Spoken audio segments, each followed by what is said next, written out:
concise, short and sweet, amazing. I'm very like, it gave me a lot of benefits, stuff like that. Just a comment on the question, Sean. Just to confirm, Carthage is modern day Tunis, isn't it? Yeah, it's one in Tunis. I think a lot of the Romans, a lot of people don't know, but before the Arabs went to North Africa, they were controlled more or less by the Romans. So they're a very diverse population. So my question is, a lot of successful civilizations, they will concentrate usually in one area.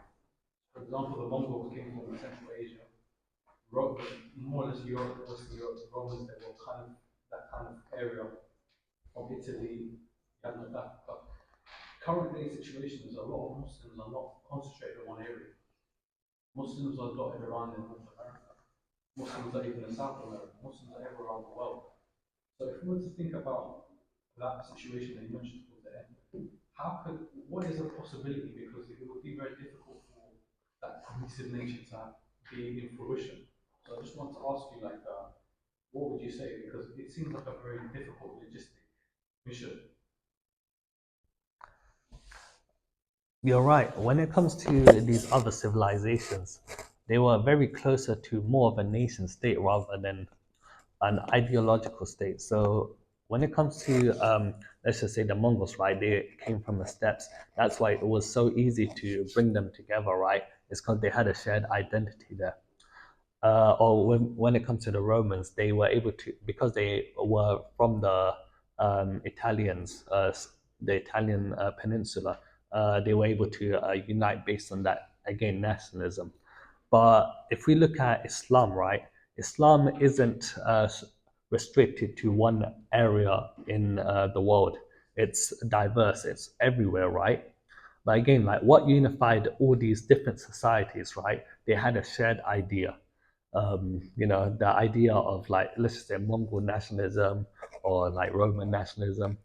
But what unites the Muslims, right, is that shared ideological bond that we're all part of one community. And because of that, as long as that bond exists, right, Muslims from, let's just say, North Africa can work with Muslims in Indonesia. Like, it's because they have that idea that they're all part of one ummah. And then same with even in like Arabia and all the way in Tajikistan. And it's not just the idea, right? It's an implementation as well. It's that they have a system that they can work with the Khilafah state. And as long as they have both the idea and the system, then they can work together, even if they're part of two different parts of the world. Any more question? Go for it. One of us. I've got a question actually here. So we're talking here about the way society is structured in terms of more mundane things, stopping maybe a more religious society, whether it's Christian or Muslim, or any religious society. So even just street planning, different roles for people to have a set idea in life. Do you see any more mundane changes that could be made, for example, in the UK, to bring more meaning to people's lives? I would say, um, are you saying what unites this society specifically? What could bring them together? Yeah, like what could give people more purpose, even just in terms of just some basic implementable changes that could easily happen? I mean, I think it's a bit of a question. I would say that, like every society, right, there's a shared idea that unifies them, a common belief system, right? And then, and the same can apply to anywhere across the world, right?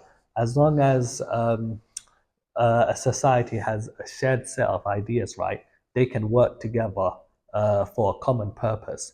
And then through that common purpose, they can, you know, always prosper because humanity has always prospered when they're working together. But they need that shared ideas to work together to begin with. Let me add to that, if you don't mind. But you obviously know the history of this country used to be Christian led. by the king, by the churches, the clergies, and it was very, very heavily dense Christian country. But then something happened that changed. They became secular, and the most dominant idea, the dominant thought is less religion in society, in the public sphere, in your face, basically. So it's still there in your private life, locked away, yeah, personal. But so now it's more something else. So my question to help answer that is to first find out what is this something else that they focus on, and they summarize that something else in one word, which is called capitalism. So everything that drives your purpose in life, from an individual to a family to a nation, is all about money or survival or pleasure or desire. Everything's geared towards that. So it doesn't matter about if pornography harms the status or the way you look at a woman. If it sells, let's sell it. Doesn't matter if it's morally wrong or right. If it sells, do it. It doesn't matter if certain, like smoking is bad for you, whatever, sell it. Doesn't matter if a wife and husband cheat on each other, but it's their freedom. What matters is don't let it disrupt the workforce. Don't let it. That's the only time they care, is when it affects the capital. So to answer your question is, I would say to better prosper the people in the United Kingdom, to unite them all, they need to reevaluate their purpose of life. Why that outlook? Why are they here? What's the meaning to life? Is it all just about money? Is it all just about having fun and pleasure? If that is the pinnacle of happiness and what life's about, then why do we have such high suicide rates? Why do you have such high alcohol rates? I mean, Christmas is supposed to be a good time of the year, but a lot of domestic violence, a lot of, like you were saying, we were talking earlier, people don't want to see their families in Christmas. It's like a burden. Yeah. Why does that happen? It's because it's all individualistic. I don't want to see anyone. All I care about me, myself, YOLO, money, money. So that's my view. Let me take him and I'll just go for it. I had a question, but I'll make a comment. Go for it. So the story that when during the time of the companions, when they started expanding to Persian territory, in one of the battles they came across the general that was leading the army of Rustam. He was the head of the entire Persian army. Think about it, the superpower of the time, and the head of the general is leading this battle. So he's someone important, someone big. Before he engaged the Muslims, he asked to basically for the Muslims to send over a messenger who he could have a dialogue with, wanted to ask questions. So they said, Amr. And when he got there, he just saw a lavish lifestyle. These are temporary tents, encampments, but the amount of wealth that was embedded in these tents was unbelievable. When he got there and he came across Rushdom, he said to him, one of the questions Rushdom asked him was, "Why have you come to our lands for? What made you come out of your wasteland?" The Arabs were in a desert oasis. The Persians and the Romans didn't bother conquering them. They just saw them as a backwards nation. So he was perplexed. Why have you come out to fight us? We're a superpower. You have nothing. And then his response summarized their purpose, like you talk about the warrior, ultimate warrior. He goes, "We've come to take man from worshiping the creation to worshiping the creator." And it kind of answers what Gabriel was asking, the purpose. He was coming to give society, not just the individuals, but the whole society, a purpose. When you give people a purpose, that propels them forward to change their life. And we see in the Western society, as you touched on, this idea of nihilism is on the rise, meaning nihilism is the idea that life has no meaning, there's no good or bad. You're just gonna, when you die, that's it, you're gonna become wormproof. And as a result, now people lead purposeless life. the purpose that this society has given them, because they have a purpose in society. It's YOLO, you only live once. But they see that is lacking. There's an element which they always see celebrities, they find that a part of their life was missing. They had all the wealth, they had everything, the fame, but it still was something missing. Because there's an element in that purpose which was missing. Which was, how we talk about in Islam, is worshipping a creator and sanctifying a powerful being. I just wanted to add that story. I had a question which I wanted to ask was you mentioned about Khabib. In modern day times, MMA has become quite a popular culture. Every guy wants to do MMA until they get punched in the face and they realize actually it's not for me. So it's become such a wide phenomenon now. Many years ago, like let's say 10 years ago, when I did martial arts, no one was really into it. But now it's become such a great experience, especially UFC. Everyone watches UFC or knows about MMA. It's become like the ultimate warrior is mixed martial arts. Yeah. So I had the question. A lot of the youth now I see becoming involved in MMA. They want to do MMA, and more recently, a popular Muslim activist, Dawa Mohammed Jabi, made what's a video about about his some American minority opinion about doing MMA, even though in Islam, striking in the face is prohibited. So my question is, like, why has the youth gone down pursuing MMA? Why has it become the big thing now? I think it's because I remember I talked about this earlier. Everyone from a young age seems to idolize warriors, and then when the Khabib versus Conor fight happened, and then all the subsequent fights, they're seeing all these Muslim warriors becoming UFC champions. Become still looking like they practice their values. It became like a, you can say, a figure to look up to. And people naturally follow leaders. People naturally follow charismatic people, idols. And because of that, I'd say that people have become more, start to practice some martial arts, and naturally men want to become stronger as well and feel masculine and strong. That's the other reason. Yeah, it's a really good topic. I mean, that's why it's a lot of interest. That's a lot. Even before, when I provided this week, a lot of people are interested in talk this week. So well done on this one, and people want to read your recording. So anyway, I think we just to bring it into some context. I think it's important to understand warriors are not individuals. Yeah, and I know you mentioned that, but I think if you look at the warriors, every warrior is not an individual, they're part of either a group or they're part of a society or part of a nation that molds them. And that is, it's not like, I'm going to become a samurai and I'm going to go out there now. You can't. You have to be part of that. Yeah, what I mean? War has a structure, you have an army, you have logistics and stuff like that. So you have to look at the whole context of that. What's quite interesting about all the warriors that you mentioned, so you mentioned Carthage, what was called here. All I know is the Hannibal, yeah. Yeah. One of the great, one of the greatest generals, Hannibal. Study him, yeah. How it's great. I mean, if you look at what he did and how he took over the elephants over the mountain and stuff like that, it's a must. Even though he lost it, yeah. But yeah, look at Tunisia now. There's that civilization is gone. Yeah, so you can see that warrior, yes, it was set for a period, but they're gone. They didn't leave nothing behind. You look at the Romans, I know on the flag we said gladiators. Yeah, gladiators actually died in the arena. Yeah, we're talking about the Roman legions. Yeah, actually these are the ones that actually go fight. That fought in the battles in Britain, in Tunisia, stuff like that. Their civilization, if you speak about it, they're just in modern day, you can say Italy. Yeah, that's what that's left of them. We talk about the samurai again. They were, very,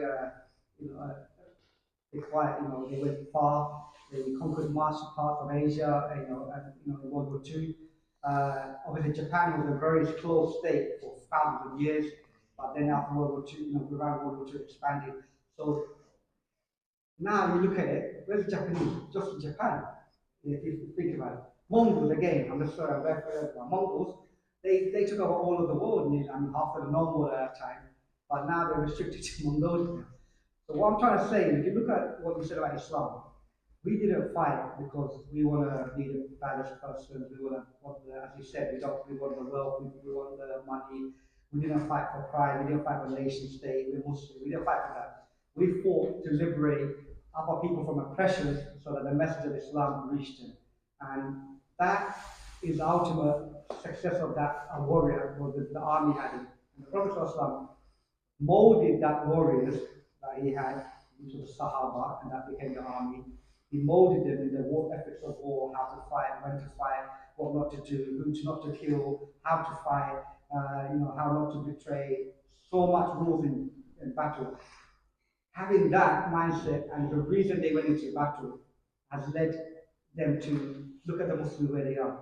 We became Muslim because of people coming from the desert, fighting or liberating us or other people from oppressive rulers, so that the message of Islam got to us. And eventually, you can see, wherever you're looking around the world, okay, maybe not, the European countries at the moment, majority, you look at even Islamified China to the east, anywhere to parts of Spain was there Muslim. But Muslims still exist in large numbers in the Middle East, in Africa, in Asia, and that's because the message of Islam was never forced on the people, but we used the fighting to get rid of oppressive rulers or anything that was obstacle to the message. And once the message got to people, they really understood this is better than, and that's why they adopted it, and that's why we have Muslims today. And that's kind of success of having a state that actually advanced that mindset, that you're not fighting for anything for the glory. You're fighting to raise the name of Allah high and to allow the people to message. And that's something I think, we can lose it if we don't talk about warriors in terms of the army and stuff like that. The greater purpose, Stefan. I just want to say a very important point that the modern day figure of being a warrior in this amongst the youth is actually misguided, because, like Nazrul said, in Islam and the Sharia, I don't know what Muhammad Hijab said about minority opinions, but the Jumhur opinion is haram to hit someone in the face with their hands. When it comes to battle, Islam has strict rules, no women, no children. Whereas if you saw the Crusades, when they were approaching Palestine, they were murdering their own Hungarian brethren on the way there to reach Palestine. They were killing women and children.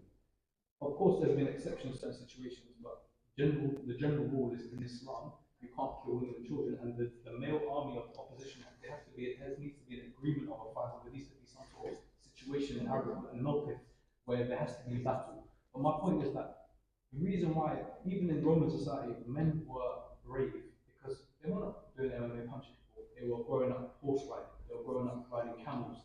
So that element of what young boys, they crave for that warrior mentality, and they go to a misguided kind of like way because there's not that culture that they had back in the day.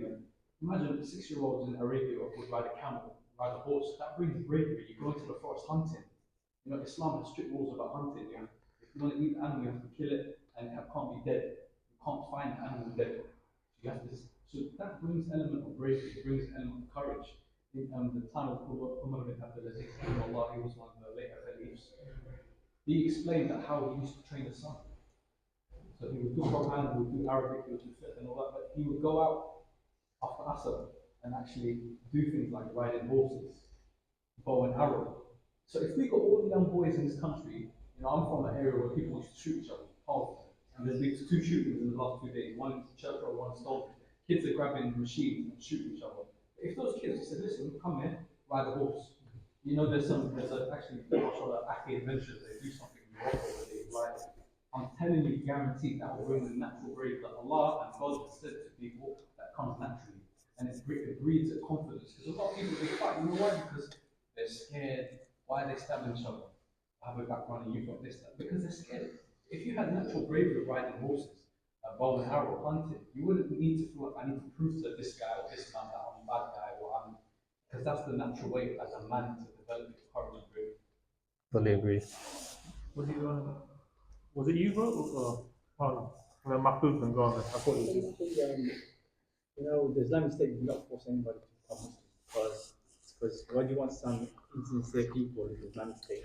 If they don't really believe in the heart, something happens, they can revolt against the Islamic State.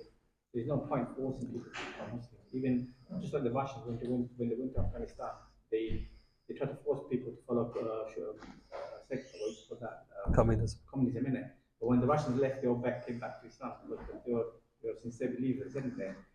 So even Islam says no point of forcing people. If it is with your rational mind, it's no point because they're not going to really believe in the heart. I'd like to highlight one thing.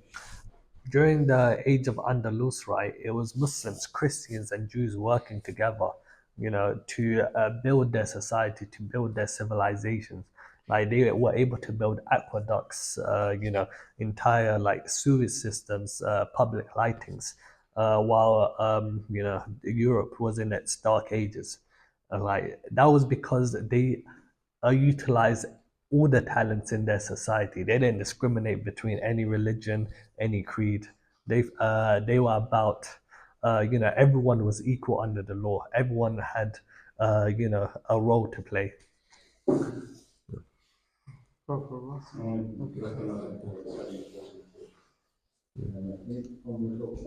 why I'm still about the mindset, so not necessarily they're going to be a physical warrior, but warrior in other aspects. So in light of the hadith where Rasulullah said about injustice, oppression, or when you see wrong, something like morally wrong, that the highest level of Imam would be to physically stop it. The second would be to speak against it. And the Lord's given his emphasis to the minds to is hated. It's like in light of that, what advice would you give the youth English brothers like myself to embed that warrior mindset, not necessarily physically going out there breaking the law, but in terms of leadership, and I think that made it to brother Gabriel's question as well, society, what do we need to do in light of that? If we look at all the Sahabas and all the Islamic warriors in the past, right, they all had something in common, right? That was first the ideas of Islam. They already had it, right? And also the implementation, right? So Islam already has ideas, that bring it to produce that warrior mindset. It has, like Shambai mentioned, horse riding, or archery. But it doesn't have to be horse riding and archery. I think the idea of that hadith is that something that to channel your natural your masculine aggression in. Like it could be a martial arts as long as you don't hit the face. It could be like even I think motorbiking counts. All these other things that could strengthen your you could say a warrior mindset. There's the implementation, and then also the ideas, right? Ideas like if you look at Khalid ibn Walid, what type of mindset did he have, right?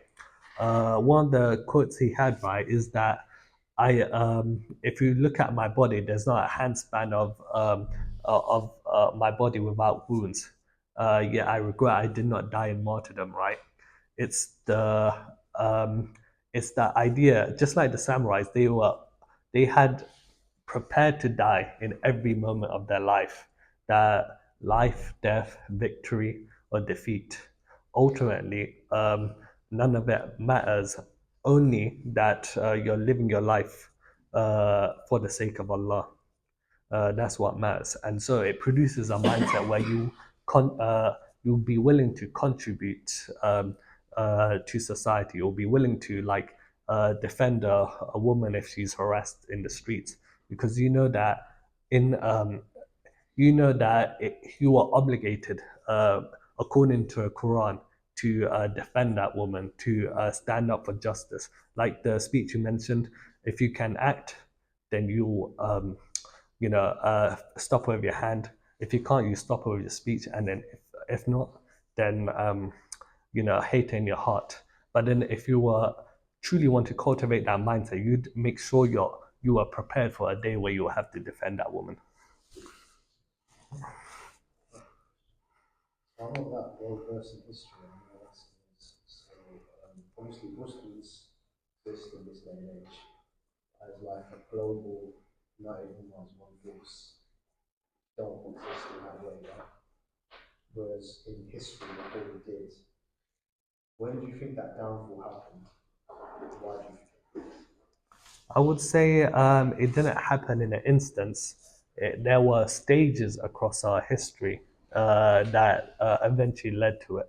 So, like, if you, this could be an entire lesson on its own, um, but if I had to say the root cause of it, it was because they moved away from Islam. Like if you look at the groups today or like all the countries, right? They're not either they're not living, you know, according to Islam directly from the original Sahabas and the Prophet what they fought for. They're living by you know, they're not even living true to it or they're not even following it at all. Like that was the main cause. And then you see in the, I think it was only like 200 years later where there was succession by wait, the son succeeds the father.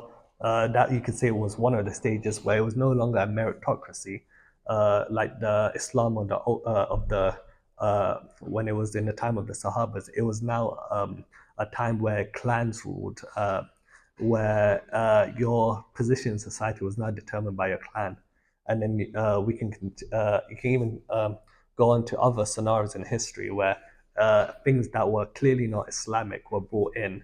That was the cause of their decline. I mean, I was going to make a small comment, and then you guys can tell me what you think about it. To make it more relevant to us today in today's society, let's ask the question.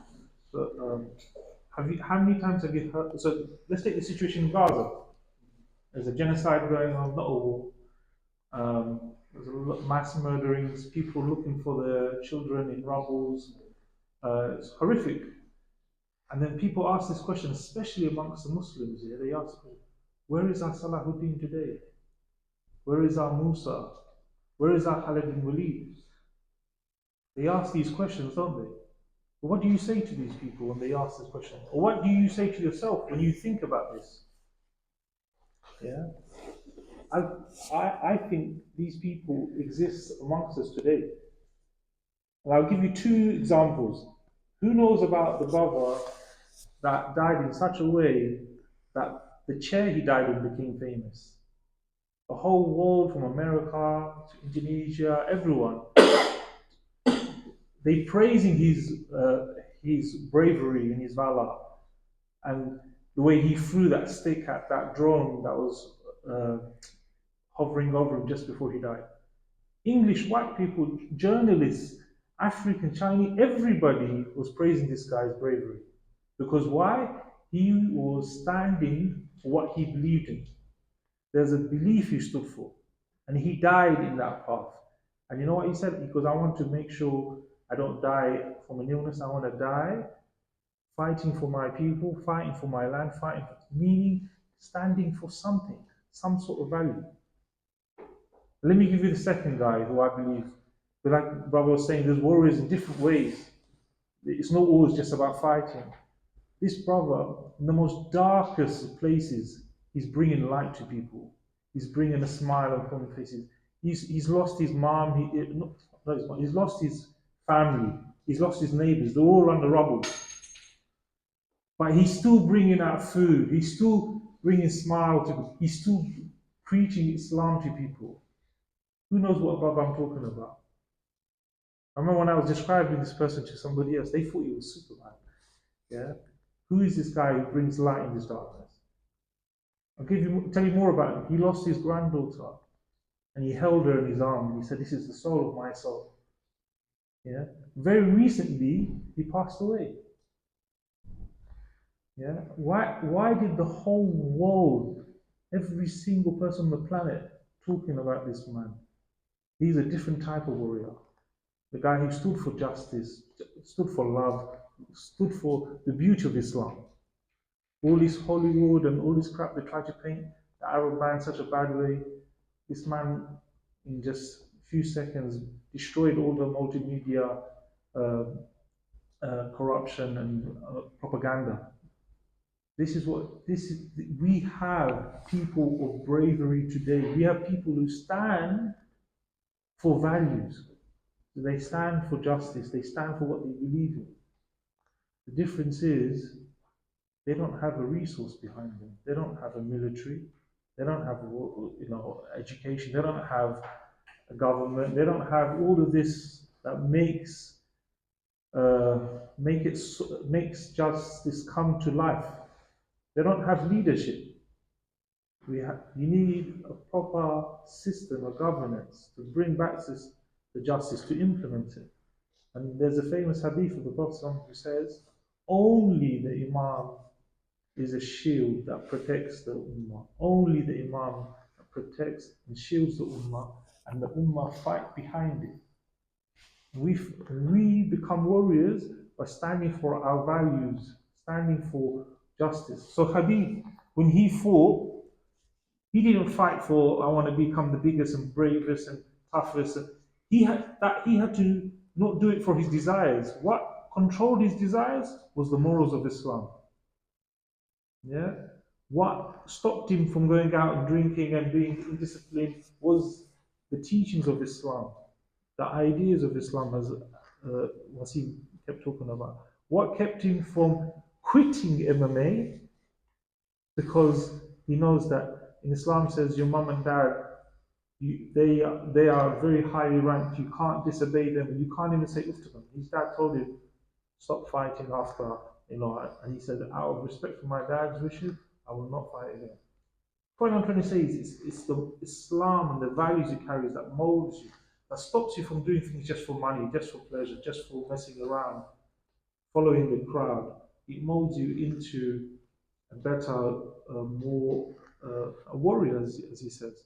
A true warrior isn't the one who dies for fame and name and glory. It's the one who stands for something. And that's what we have to do. We have to embody those values. And inshallah, hope that we get our true leadership and our true governance that can help us bring back this justice to the world. Any more? Because I think we've still got some time. Any more questions or any comments? Because this is a forum to discuss anything, ask questions, or go for it. Yeah. I was going to say, like sometimes you think, imagine if I was in charge, it's different, and it's frustrating to see the people in charge. I'm thinking like, how could a leader, a political leader, do you think in this country could make a more like a better society? Because I look at how some obviously joke with it, but some parts of some aspects of European history were like Italy, okay, it was quite opulent and stuff in the Renaissance time, but they didn't have strong religious values and strong, assertions of like art and culture and analogical world. And I look at now, and there's not that same thing. It needs to be someone in charge in a way who's powerful, driving it. Kind of inspiring, uplifting society to have. Honestly, I look at all the sectors of having declined really art and culture. I mean, for example, I just began studying science, and people can generally like cheat and ChatGPT and stuff. I mean, it's quite common, but it's just the problem is that in general, you think there's not that much creativity or like unique individuals driving things forward. What I'm saying, it's a bit long-winded, but the issue in the way politics is that the person at the top, and we can really criticize some people who are in charge, is kind of bureaucratic, and it's okay. We may not like certain way people act, but it's more of a way it's set up for bureaucracy, for rules. It has to be done in a certain way, and it's not really. It's very very wishy-washy, middle of a road. How can someone be? How can someone be in charge? Do you think democratically, following all the laws, yet still have that same strength, vigor, and power to actually reawaken society without being some oppressive kind of guy? I would say the problem is bigger than a single man can fix. I think the problem is bigger than a single man can fix. Ultimately, even if you had the perfect individual there, no individual can beat an entire system. Like, yeah, and if you look at all these different societies I talked about, they had ideas and you can say ideas that drove them to create systems and a culture that create cause that creativity, like cause that genius to begin with. Like if we look at, let's just say, the Europeans when the West rose, it was caused by the Enlightenment. The Enlightenment wasn't driven by a single person; it was a collection of different people with different ideas that drove them, which then created the system of the West today.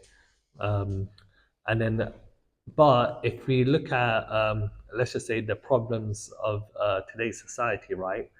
And if we looked at all the previous civilizations, it's all the ideas in itself are the cause of its destruction to begin with. The idea in, let's just say, liberalism is that you only work for yourself. Your fundamental driving force is to seek your material benefit because it's about you. So if every single person is only in it for themselves, then of course it's gonna lead to a society that's constantly clashing, constantly conflicting. And then and obviously if people naturally conflict and cannot agree on something, then how would they have a common idea to appreciate? If they all just hate each other, they can't stand the other person. They're all in it for their unique ideas, but they can't come up into an agreement for those ideas. Any to add something?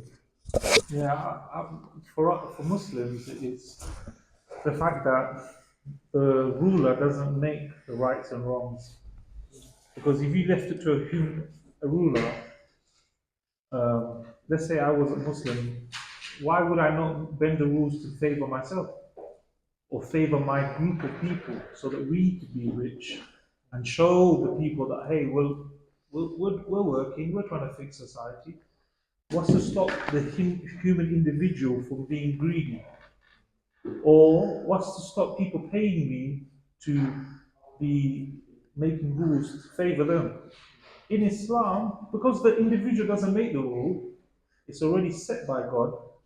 Nobody can pay me to trick the people that, hey, alcohol is allowed in Islam. Would you reckon that would work? Imagine me being the leader. Would I say alcohol's allowed, guys? Or you know what? Forced conversions allowed, guys. Or you know what? No, you can't. I can't make the rights and wrongs. The leader of the Muslims, his role is just to implement Islam, and in the grey areas, talk about what's right and wrong in society and whatnot. So that's one of the defining factors that differs from Western society. We'll take the last question because I think Just a comment